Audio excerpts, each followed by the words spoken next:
Nauda mūsu valsts kasi vai, kā agrāk teica, tevzemes pūralādes ir.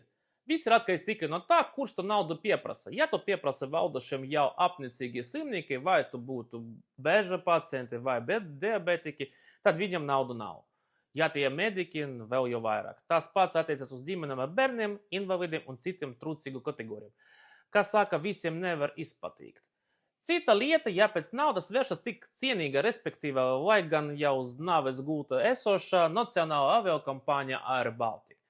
Pēc tam pirmās aicinājuma politiķi jau ir gatavi skriet un atvert maku. Gan ne savu, bet nodokļu maksātāju.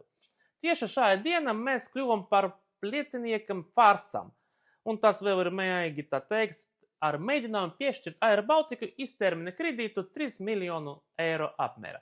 Tieši tajā pašā dienā pēc viszemākā lūguma par kredītu saņemšanas progresīvie transporta ministrs Finka sasauca slepeno valdību sēdi, kuras slepena režīma ministri uzskatīja Air Baltica lūgumu un jau bija gatavi izpildīt. Kādas nosacījumus bija plānot izsniegt kredītus, nav zināms, kad būs garantēta kredīta atmaksāšana, arī nav zināma, kas notiek un kas atbildēs, ja aviokompānija kredītu neatmaksās, arī, kā jūs zināt, nav zināms.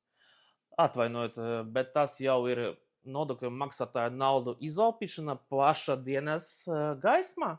Viss tas smarža pēc krāpšanas.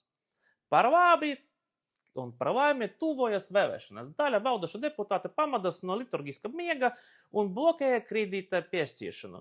Vai runāja tiešām lieldienas dāvana aviokompānijai Air Baltica nesanāk? Cik miljardus jau ir izšķirdēts uz Rail Baltica? Pusmiljardu jau ir narakstīts arī uz Air Baltica. Kad beigsies šis bezgalīga?